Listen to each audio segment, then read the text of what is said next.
Welcome everyone to Already Cancelled. We review TV shows here. The year is 2020, and the name of the show is Babylon 5. It's been a long road. How dare you? Star Trek Enterprise garbage. Well, I can't get the Babylon 5 song down, so I'm just going to do other TV shows. Okay, but you have to do it for one every week. I better not hear that again next time. Okay. Deal. So yes, welcome to the show. This is season 1, episode 16 of Babylon 5, and it's called Eyes. So full spoiler for the episode as always. This episode features a government appointed high-ranking official who at first seems like he might just be a villain, but then turns out he's actually there to do an in-depth check, an investigation of the management of Babylon 5. Largely based on a lot of the decisions that Sinclair's made over the past 15 episodes, which I actually quite like about that about the episode, is that they reference like 5 episodes. There's a scene in the episode where Garibaldi says, "Oh, he's looking at everything you've done," and he just lists off some stuff, and I'm like, "Oh yeah, like I recognized everything he just said because they were all episodes." I appreciate Soul that. Soul Hunters, yeah. They brought up the Soul Hunter like twice. Yeah, they brought up Ragesh 5. They brought up the Strike, Ironheart, yep. Brought a bunch of stuff. So that's the episode. We'll get into it then. That's obviously the main thing. There's also a subplot with a symbol of masculinity and freedom and sexual prowess that Lanier discovers for himself and gets quite into. Sexual prowess. Okay, oh yeah, it's Garibaldi, mate. You know, he's a man of certain taste, okay? He's a man of certain taste. So I have one major complaint about this episode, and I'm going to get it out of the way first, right? I'm going to get the major complaint out of the way. Okay, but I also have one. Okay, that's fine. So the main investigator, the actor, is chewing scenery every single second he's on screen. I mean, I'm not going to say I wasn't enjoying it, but I wasn't enjoying it for the right reasons. In fact, I wish that they had swap actors. Because his second, well, it's not even a second. He's got a psycho operative with him, who's played by Jeffrey Combs, who of course Who knows how to chew. he does know how to chew scenery. Of course, most famously, Reanimator as his big role, but he has popped up in a lot of Star Trek. He's popped up in a bunch of stuff over the years. We love Jeffrey Combs. A lot of low budget stuff. So another big notable guest star after last week's triple trifecta. Yep. That made it sound like there was 9 when there was only 3. I realised that I kind of multiplied it, but it's fine. But yeah, so he's here as the psycho op. That ties into Ivanova. She's got some stuff here with this. We'll get to that. But the main actor, so the opening scene of the episode is just Jeffrey Combs. Well, it may not be the opening scene, but the scene before it goes to the music, right? It's Jeffrey Combs and this guy, the eyes. That's what they call them, basically internal affairs for the military, or this type of thing are called eyes. That's kind of the nickname. Yeah, they're double I, so eyes. But he's Colonel. Also, they see things. He's Colonel Ari Benzane. We'll probably just call him the Colonel for simplicity's sake from this point on. Colonel Scar. Colonel Scar. He's got a big scar down the side of his face, yeah. But it's just them, and they're looking at Yvonne, and I actually quite appreciated this because in hindsight, once we go through the rest of the episode, what this scene actually is Jeffrey Combs saying, "Hey, let's not bother scanning Ivanova telepathically. There's no need. Her records impeccable." So later on, when she's got a lot of trauma with this whole brain scanning thing. Let's just not do it. Yeah. So later on, when he's trying to talk to Ivanova, it actually made me like him kind of in retrospect, because I realized that this scene at the start, what he was actually doing was saying, "Hey, she's going to have a problem with this. Let's just avoid it because we don't need to." But of course, Colonel Scar's like, "No, everyone shall be scanned." Yeah. Right. But anyway, so the final line of this scene that made me laugh, and I was like, "Oh yeah, I remember this guy's acting," is Jeffrey Combs and goes, "Okay, so when do we start?" And he just goes, he goes full Pinky in the Brain. The same time as always. When it is right. When the time is right. Time to take over the world. That's how it comes off. It's super cheesy. He makes everything he says feel super ass cheesy. Yeah. And it's impossible to ignore because he never turns it off. He is that all episode. Yep. It's funny. Every single line.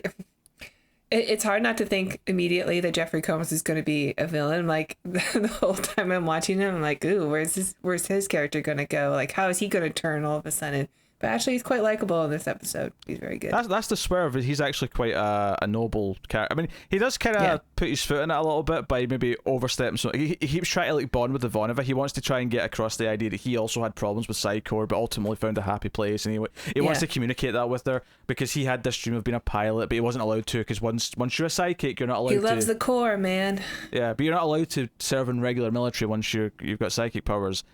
But he tries to explain this, and he tries to talk to her multiple times, and there's a moment where he goes to speak to her.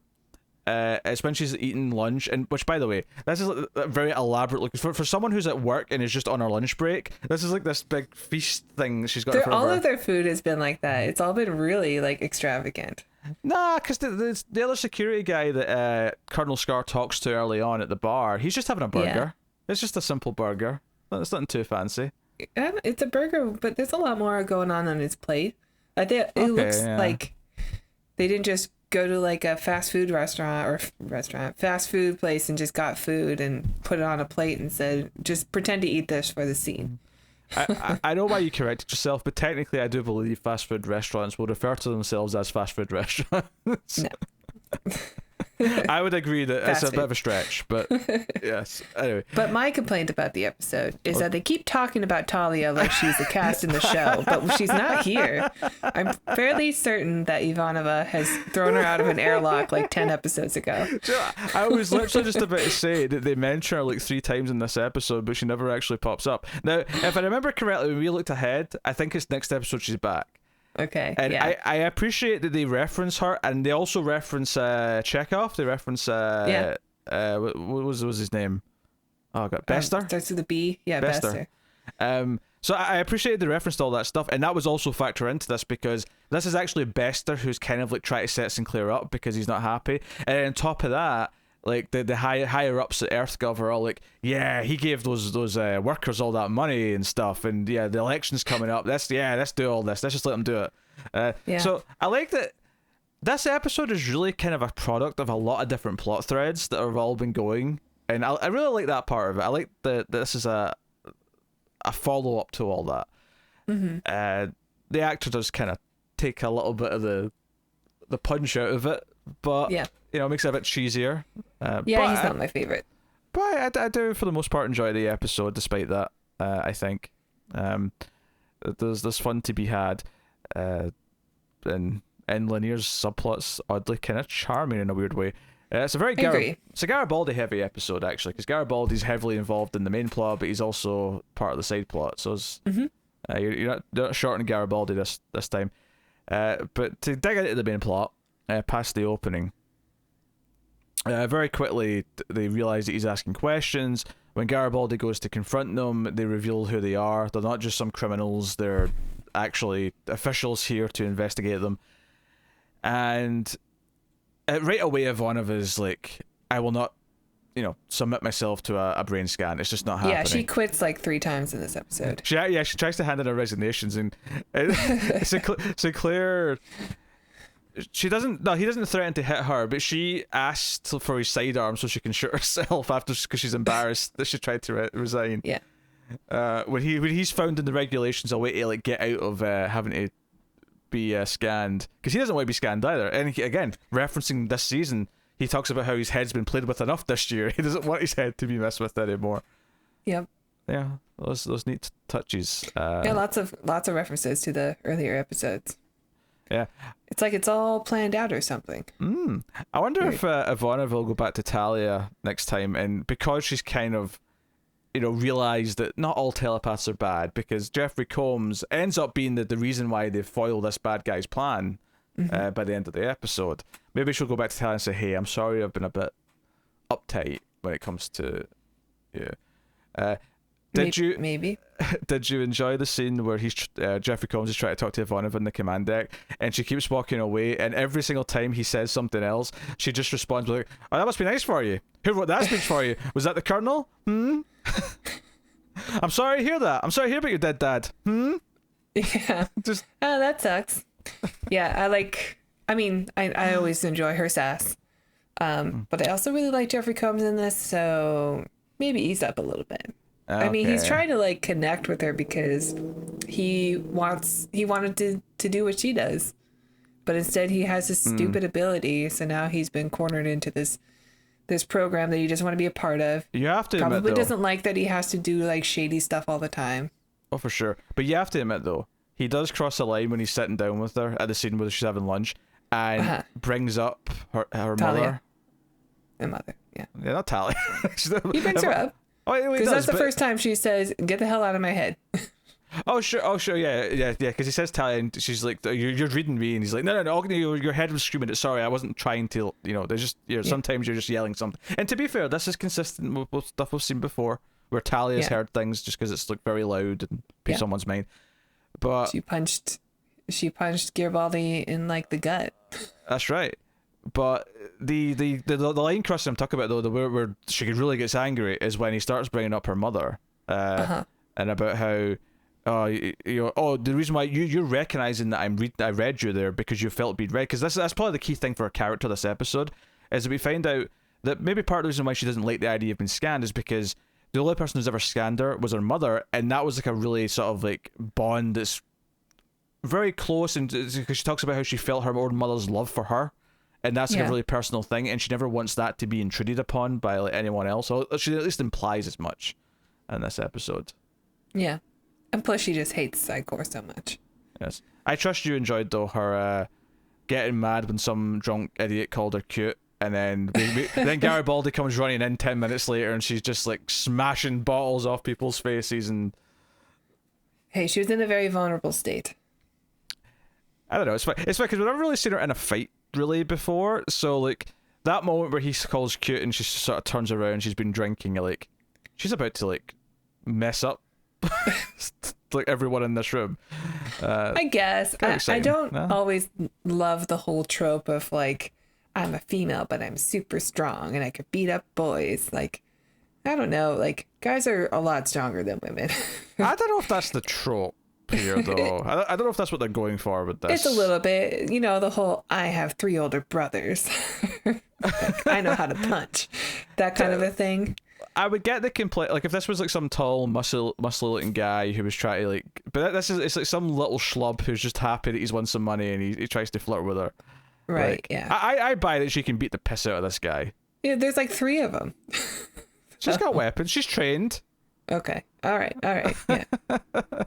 But it's something that's written by like a guy. Sure. Because women, we don't have that when it comes to men. Like there are women who can fight, but we're not stronger than men. Most men anyway. So what would you have preferred that as just a quick using her authority? Okay. All right. So no violence. Not even like a swift kick to the nads, nothing like that. Just that is a good way to take a man out, but also, I mean, a glass bottle to the head would do it also, but it also could kill a man, so she could have gotten in a lot of trouble. That is true. I do, but again, luckily the glass was made from sugar. Going back to everything, like playing into previous episodes, even the idea that, like, she says, "Hey, you once asked me to go for a drink after a shift. I'd like to take you up on it now." That is a reference to her previous epidodes. That happened where she said rain check, basically. Yeah. And that's not something that need to come back, but it's actually kind of cool that it did. It's such a small little thing that kind of feels cool. It feels nice. It's like, hey. So, I appreciate that. I did really like Sinclair in this episode too. I thought he did a good job of saying why he should be in charge of the Babylon 5. Yeah. He actually tries to understand the needs of the people that he's, working with and serving, and Yeah, he really reminded me of maybe this is blasphemy for fans, but he kind of reminded me of Picard in this episode. Just constantly trying to learn all the rules, how to negotiate around them, how to what's in the best interest of his staff rather than what these people above him are saying to do. Yeah, because I mean, obviously this Colonel Scar's like so after them that they suspect that there's more to this, and Garibaldi, because Garibaldi's ordered to basically be his like assistant for a few days, And while he's doing that, he's looking up stuff for him. Which, by the way, we get here Garibaldi's searching the 2258 version of the internet, and I hate when they call it the interweb. But that's like something that your father says when they're like trying to be silly.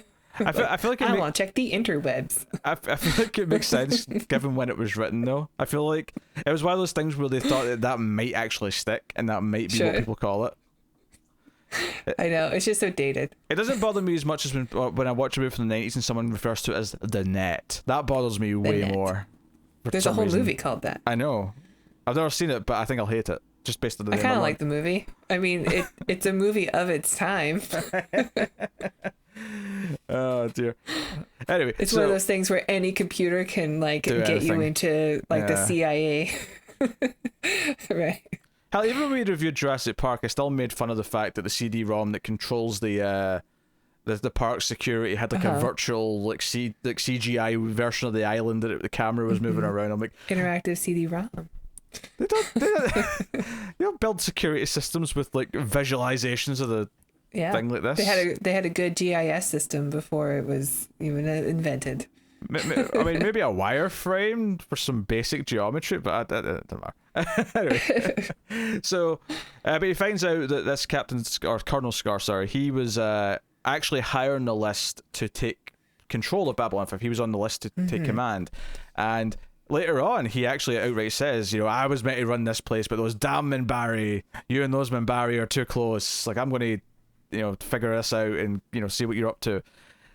But basically, Sinclair argues out of it by saying that, yes, you're allowed to use your power to scan someone psychically if you're charging them with something specific because you've got a reasonable reason to charge them with something. You can't just start ordering scannings as a blanket reason because you're testing loyalty. That's more draconian. There's rules against that. And I love that Jeffrey Combs is like, yes, I can confirm that I believe this is, even the Psi Corps itself does see that as the way the rule works. And Captain Star's didn't ask you for your opinion. Why don't you go and reanimate a cat, you prick? Something to that effect. Just as a side note, I only recently watched The Reanimator for the very first time, and I haven't stopped thinking about it because it's that good. It's a good movie. Highly recommend. It's a good movie. It's hard not to remember the visual of the head and the yes, in between the legs, right? It's hard not to.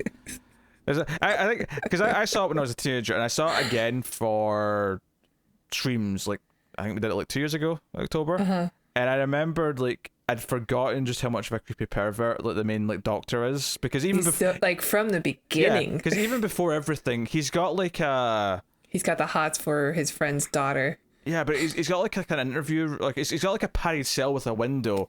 And he sort of uses it in a pervy. I can't even remember what he does now. It's been a while. Again, it's been 2 years. But I remember him being really pervy with this secret room he's got and just everything. There was.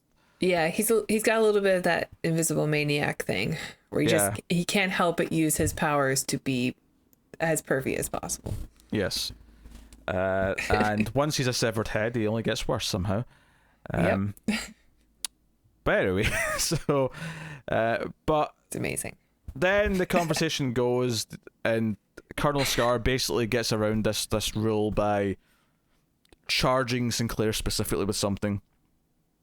But I think it's basically the Minbari connection. He basically accuses him of being a traitor, and says, "Okay, now I can scan you. Yeah, I take command. You're not allowed to like give any orders." And he finally gets the Babylon 5, which is what this has been all about the whole time.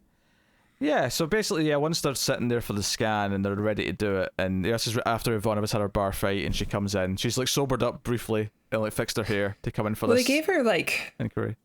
I think they said oxy pills, which is like a real drug. I feel like there was a slight spin on it. There was a slight like futuristic spin on it. I thought it was. I don't think so. I think it was just like oxycodone. So. Okay. So I think, but he said something, she goes for my court martial, and I think he says Sinclair's last hope or something for, I imagine like if you take these, maybe they won't be able to scan you so well because you'll be, like your mind will be somewhere else. Sure. I see that. What actually happens though is that Sinclair just riles Captain Scar up, or Colonel Scar, I keep calling him Captain Scar. He riles him up to the point where as was again, this is a good bit of writing because they reminded that this happened earlier on. The scene with Ivanova reminded us that if someone's thinking something passionately, it'll be loud enough that it'll kind of overshadow anything else that's being thought in the area. So here, when he riles up Colonel Scar and Colonel Scar starts yelling and shouting, like Jeffrey Combs just like he hears everything and he's like, no, like Sinclair's right. You were just gunning for this job. Bester's putting you up to this or taking advantage of you in order to take down Sinclair. Yeah, so this is an episode where Chekhov is orchestrating the villain, and then the villain is foiled by someone else who's also been in a lot of Star Trek. So I trust that you enjoyed that web of connections. Yes. Of course you did. Why wouldn't you? Yeah, I mean, I love being reminded about Star Trek. Of course you do. I actually, speaking of reminders, this is like a really small thing, but when the episode started and it had the establishing shot of the station, so you just sort of see it float and then like a ship maybe goes by in the foreground. The music that was playing was like plucking of a guitar, and it was like so Firefly. I was like, what the hell? I thought it was like, this is odd music for the opening of the show, and then like Garibaldi just turns it off. I'm like, that's what he's listening to while he's working on his sexual prowess machine. Is that what we're calling a motorbike now? Sexual prowess machine? Yeah, Lanier, and this again, this episode's full of references to old episodes because Lanier comes in and he wants security for Minbari to visit her. It was the one who was attacked when the hooded guys with the cloaking suits were attacking people. Yeah, when the girl was branded. Yeah. So again, another reference to that. This episode references at least 6 episodes that have happened before now. I like Lanier's looking at the machine and he's like, what is that? And he's talking, and Garibaldi's explaining that it's, a vehicle and blah, blah, blah. And says it's part of Earth's history. And Lanier like lights up and says, oh, history. Now, that's a subject that I'm fascinated about. And I kept thinking, what a nerd. Actually, just to add on to that, Garibaldi doesn't say vehicle. And the reason why I remember that is because there's a really funny ending to it. Yeah, because he says it's a vehicle. Yeah. Because Garibaldi describes it, he's like, oh, this is the make and model, and it's freedom on the road, and it's all these things. And then eventually, it's like, I don't understand. It's like, oh, it's a vehicle. It's like, well, it's not just a vehicle. It's so much more. But the running gag is that Lanier gets into it because it's part of history, and Garibaldi's manual to build it or fix it up is in Japanese. And Lanier's like, leave it with me. I need something to do. Delen's busy entertaining our guest. I've got free time. I think he said she was off the station. I might have said that, yeah. But he starts working on it, and every time Garibaldi comes back, because Garibaldi's so busy otherwise in the episode that there's just a couple of scenes of him coming back to his quarters, and Lanier's working on it, and at one point, because Lanier's like, when can I come back and work on it more? Because Garibaldi's come home to get some sleep, but he's like, and he just mutters under his breath, if I kill him, it might start a war. But when he comes back towards the end of the episode, Lanier's completely finished it. Although he replaced the fuel system because obviously, gasoline is bad for humans and the environment. Yes, as we learned, apparently. As we have learned. Yes. So he replaced it with some sort of fancy flux capacitor thing that the Minbari have. Looks like a Tesseract. It does actually. Which I think it's made the bike super speed because then they go because the end of the episode they're riding down the hallways of Babylon 5. Yeah. And there's like a sort of an effect where it's almost like the flashes running around. There's like a sort of whoosh kind of effect behind them. Yeah, it's very CGI. Yeah. I like that. So they established that they could ride the bike because it has this this new power supply. And the next shot is of Sinclair and Ivanova walking through this part of the ship that I don't think we've ever seen before, but it looks very ripe for a motorcycle ride. I think we've seen this area before. It looked new to me. Like, I don't remember a ramp going up in the back. Like, maybe not the ramp going up the back, but the central part of it feels. Maybe I'm wrong, but it feels. Yeah. I'm sure they built it, so they'll use it again if this is the first time. This is just very much like, oh, I wonder what's going to happen next. It's funny, I did laugh at the line, though. It's funny, because when the episode started, we got the opening with Garibaldi and the bike. I immediately remembered how it ended. I remembered it ended with Lanier on his, holding on to him in the motorbike. Like, he's riding with Garibaldi. Yeah, Ivanova says, well, at least things have gone back to normal. And I chuckled. It got me a little. Maybe I like the show. I don't know. I think you just might. I think you may have to come to accept that the show has grown on you immensely. Yeah. Yeah, I think maybe I like it. It is a pretty good show. And this episode's not even a great episode. I think this episode has some strengths. I love that it is bringing back so many elements and makes them matter and makes them important. I think Ivanova's I love how they keep adding to Ivanova's backstory, and every time they do, it actually does feel like it's a good layer they've added. Like this layer that she used to like be scanned by her mother before her mother's powers were taken away, and that actually meant a lot to her because it was this like bond that was so close that most people don't ever get to experience. It's kind of a really cool detail, and then on top of that, the nightmare where she thinks she's looking at her mother to have her powers taken away with the creepy guys in masks representing the Psychor. But then when she gets close, it's actually herself. So it's this fear that she might one day. Yeah, she's definitely going to become a telepath, right? I would be surprised if that's not something that happens eventually. Yeah. Okay.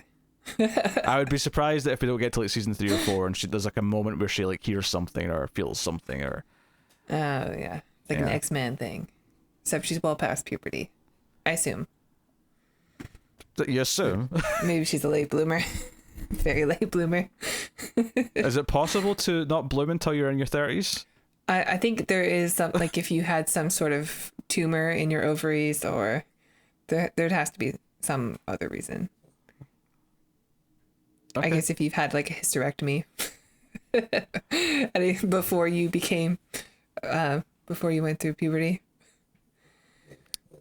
Yeah, well, sure. I don't really have anything to add to that statement. I guess it's like if you'd never had hair in your chest and then at like 32 you just start having hair in your chest. It'd be a weird time to start. You think it'd start earlier? Yeah, I know. For me, it was a real shocker. It's not a good comparison because I realised that growing hair in one's chest is not really that big a deal. Well, for a guy, a bit more shocking if you're a woman, I suppose. But I take care of it. But not as impactful to a guy as one's period as to a woman. Yeah. If we're talking about puberty, that's obviously what we're thinking about. So, just FYI. Well, pretty good episode. How did we get from sexual prowess machine, like the height of manliness, to talk about periods at the end of the episode? I don't know how that happened, but that's what you come here for. Naturally. Folks. That's what you come here for. Yeah, not a bad episode at all. Better than the last couple for sure. Yeah, the last two were not good. I mean, I'd say this is about like an average episode. Yeah, not a great episode. But average has been pretty good. You know, we've only had a couple of really I'd say great episodes and a couple of really bad episodes, but then most of them have been like this. Yeah, if only Colonel Scar was a little bit less. Yes, Commander. You will sit down. I mean, if it was Jeffrey Combs, that would be cool. Yeah. He could have done it. Yeah. So that's my biggest complaint, really. It may be just the idea as well that it almost feels like the actual like scene where they like Jeffrey Combs hears these thoughts and it kind of quickly ends the whole debate. I almost feel like there should have been an extra like 5 minutes of actual debating and like back and forth. It feels like they had to kind of rush the ending a little bit, I guess, as well. Maybe my last complaint, but. And Talia, where is Talia? She's in the next episode. She's off buying. I think Ivanova has pushed her out of an airlock. She's off buying. She lost her gloves, her black leather gloves, so she's off buying some new gloves. She can't do her Psychor business without her fancy black gloves. Did you think Jeffrey Combs was going to do something shady when he put on his glove, all nervously? Like, oh, he's going to do something shady.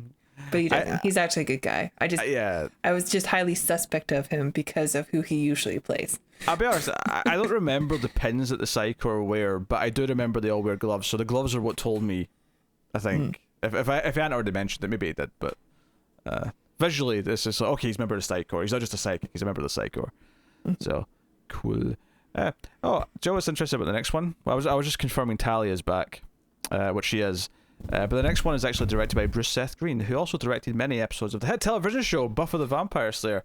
And on that note, thank you very much for joining us. I thought you said it was going to be an interesting fact. It's interesting to me. Pretty lame. How dare you? Yeah, so you can support us on Patreon. Feel free, go on, you started. Check out our Patreon page. It's patreon.com/MouthlessTV, and donating as low as $1 per month will get you bonus episodes of other shows we do, including the ACE, the Atomic Cinema Experiment, which is our science fiction movie review show. And if you donate $5 per month, you will get access to these Babylon 5 reviews a whole week early. So watch along with us and be ahead of everybody else by a week. Thank you. Very good. Also, subscribe. Liking is the free way to support us, and it helps us out a lot because YouTube will share us out a little bit more. So please do that. Get us on Twitter at mild_fuzz for channel updates, and if you want to ask us anything or get updates, comments are also good for that too. So feel free to comment. But otherwise, that is us. So thank you once again for watching or listening. We always appreciate it. We'll see you next time. Keep watching Babylon 5. Just don't give away the home world.